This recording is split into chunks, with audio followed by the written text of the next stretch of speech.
it's Teacher Bernadett and welcome to our Thursday morning ring. So if today is Thursday, what day was it yesterday?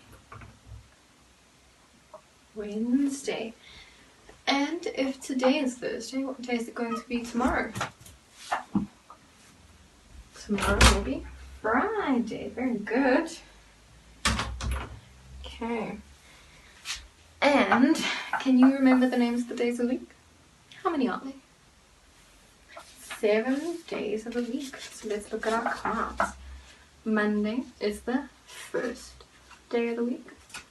Tuesday is the second day of the week. Wednesday is the third day of the week. Thursday is the fourth day of the week. Friday is the fifth day of the week. Saturday is the sixth day of the week. And Sunday is the seventh day of the week. Very good. And can you remember the names of the months of the year? And how many months are there? 12 months. And what month are we in now? We are in the month of May. And May is the 5th month of the year. So let's quickly do our months of the year cards. Pretty sure that's today's the week. Okay. Months of the year are January, February, March, April, May, which is now, June, July,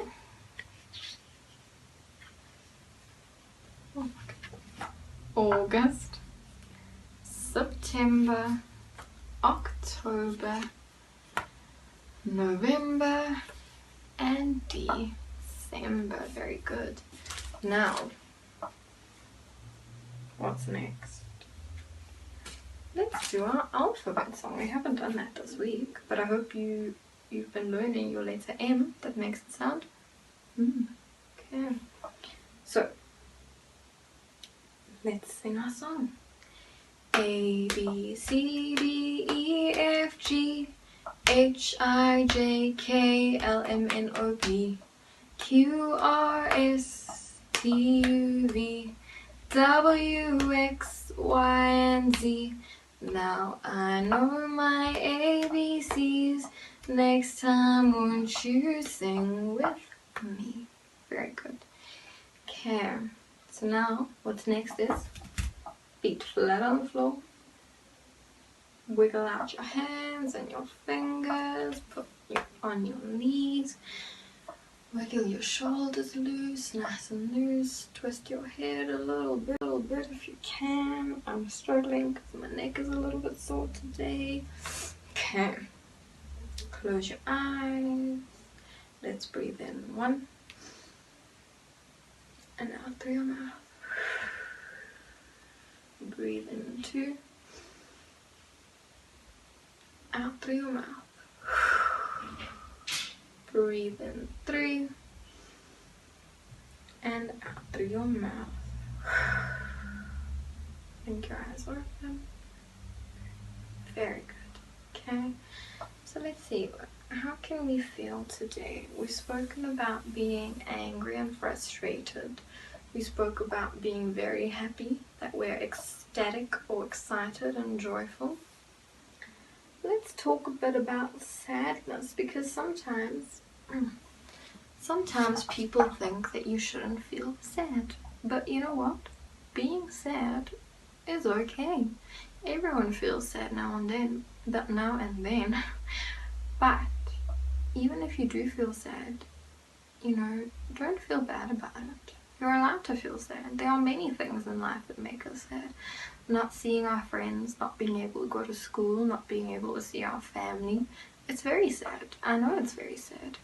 So, what are you going to do about it?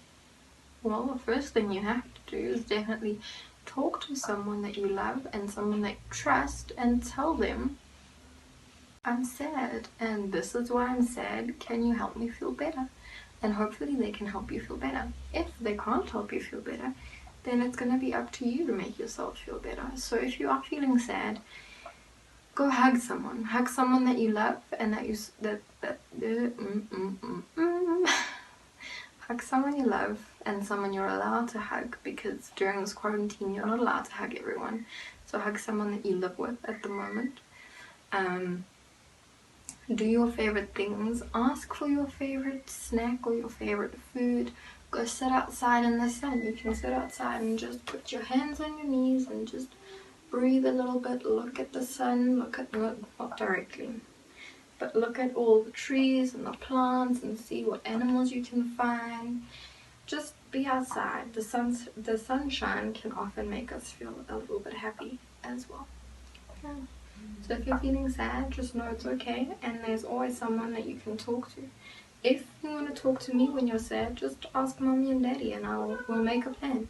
Okay, so don't worry about it. You're allowed to feel sad, and the plan is when you are sad to make yourself feel better by either doing it yourself or asking someone for help. Okay.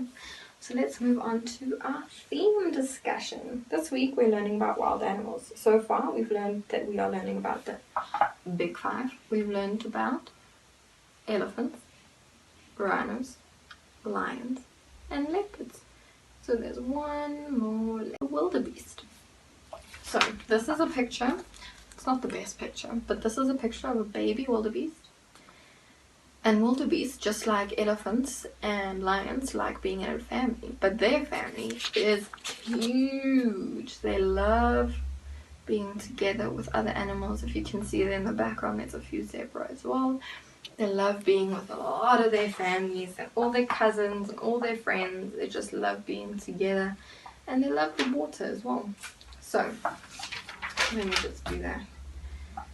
So wildebeest have very tall shoulders and big backs, and they are often black and brown with white beards and big horns to the side. They might make very loud noises and snorts and grunts, so they talk through their nose a lot.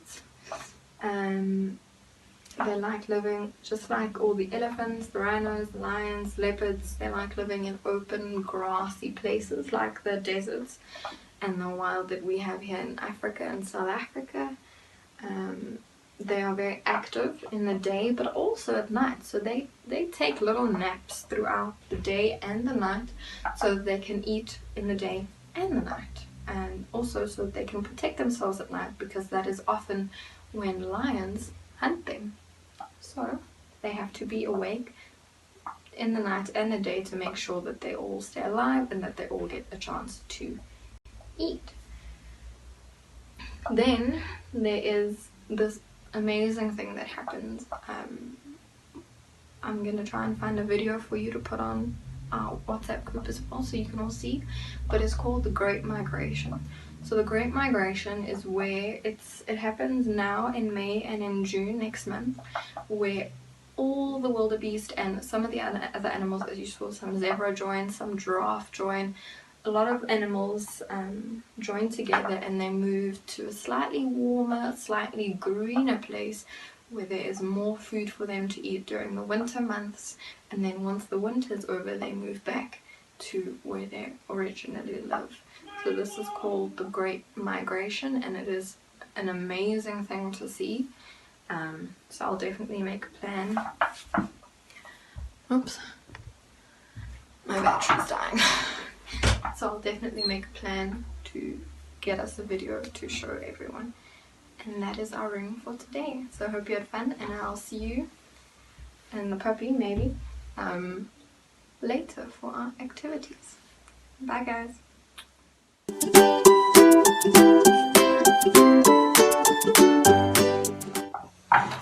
Hi whales, it's me again, and now it's time for our activity. So today's activity is focusing on making sure you know your numbers. So that means knowing what comes before a certain number and what comes after a certain number. So what number comes before 1? 0. And what number comes after 3? 4. Very good. So this is what we're doing today.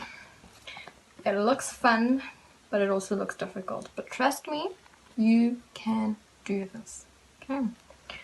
So we're going to fill in the missing numbers. So you have to count and carefully count. Make sure you know all your numbers from 1 to 20. So let's quickly count. 1, 2, 3, 4, 5, 6, 7, 8, 9, 10, 11, 12, 13, 14, 15, 16, 17, 18, 19, 20. Okay. So now we're going to count. If you want, moms and dads, you can again put it in a plastic sleeve just so you can keep doing it over and over again, or you don't have to. What you can also do is make your own number lines, and I can also show you how to do that. Let me show you quickly. So what you're going to do is, let's get the big whiteboard out. You're going to write your numbers, okay? But you're going to skip a few. So you're going to go 1, 2, 4, 6, 7. Okay, so those are my numbers. So what numbers are missing? We have 1, 2, then we have 3. Write it a little bit bigger so you know which one you filled out. 4, and then 5. Okay, so you can do that. You can add pictures to it. You can do it on paper. You can make your patterns that mommy and daddy can try it, or brother and sister can try it. You can even make patterns, or ask mommy and daddy or brother and sister to make patterns for you so that they can test your skills. So let's do the first one. It goes 1. What's missing? Can't open the pencil. Okay, so then 2 is missing. So then you write 2. Okay, can you see? There you go. Then we have 3, 4. What's missing? 5 is missing. And then 6 is missing. 7, 8, and 9 is missing. So then you fill it in. And then it goes on. It goes 11, 12. And then what's missing? 13. Followed by 14, 15, 16. What comes after 16? 17. Very good. And then 18. What comes after 18? 19. And there you go. And if you're done, you can color in your pictures. You can even color in the patterns before you start, and write on top of the colors you did. You can do it on plastic. You don't have to do it on plastic. You don't have to color it in, but coloring in is fun, and it's great fine motor exercises so that you can make your pencils, your froggy grip, nice and strong. Okay, and that's not all our activity. I also sent this to mommy and daddy. So these are called Play-Doh mats. So what I did is I put 2 on one page to make it easier to print. So then you can cut these out, or you can make your own mats even. So it says that you have to then take your Play-Doh, make your worm, and then put it on top of the number that they give you so that you make your number. So this number is 0, and then it says there at the bottom, it says 0, and then how many things must there be? 0, because the number 0 means that there isn't anything there to count. But then the number 1, so what we're going to do, because we use a different number, is take a pencil or a crayon and just color that out. Because all we do for our number 1 is we make a straight line. Okay, so you're going to make a straight line, and you can even make a little ball of Play-Doh and put it on there. And then it goes all the way to the number 10. But you can print a few at a time to get the practice going and to get the fine motor skills going and to make sure that our fingers stay nice and strong. And there you go. Those are our activities for today. I hope you have fun, and I hope they challenge you a little bit with the numbers, making sure that you know how to make your numbers, how to write your numbers, and how to practice with your fingers. Okay, I'll see you for our art activity later. Bye, whales.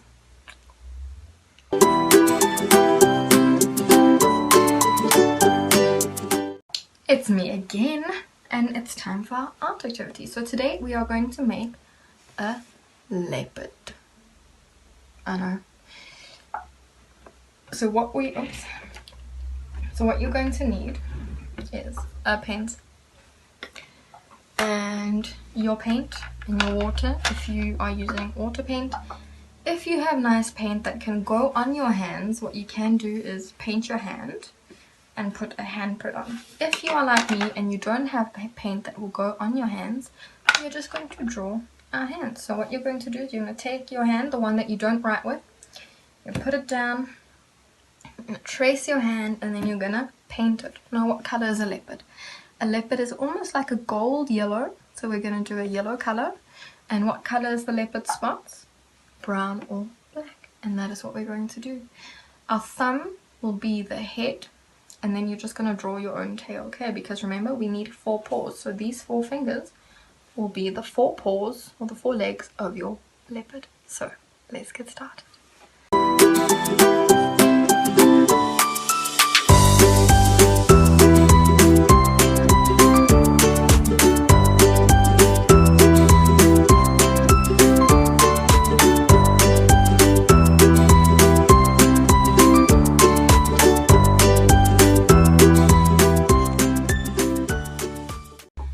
So there you go. I couldn't manage to get the blue on, so what I am going to do is I'm going to take a blue Cokie. You can use a crayon, and to just make an eye, just a blue eye. And I'm also going to take a black and make a mouth, just a nose and a mouth for my cheetah and my leopard. And then I did do some background. I did a tree and some ground. But you can obviously do a little bit more green. Let's quickly make a green bush here. So you can just make a nice green bush. You can even do some rocks, some birds, some sky. But there you go, our 4 paws for our leopard. And then that's that. I hope you had fun making your handprint leopard. As I said, if you can paint your hand and just print it on, good for you. I just don't have that paint, but that's also a fun way to do it. And then if you remember, I traced my hand like this, and then I flipped the page so that the paws or the fingertips are at the bottom. Okay, so I'll see you tomorrow for our final art piece. And I can't wait to see you. I miss you guys and I love you guys. So, bye whales.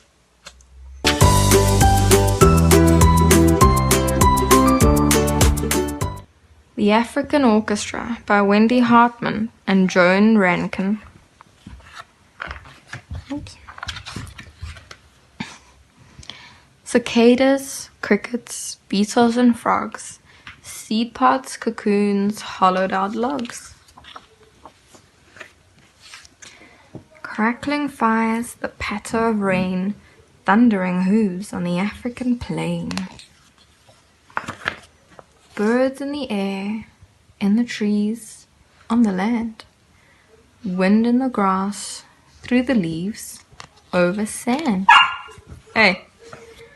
In the beginning, when all things began, these were the sounds, which were music to man.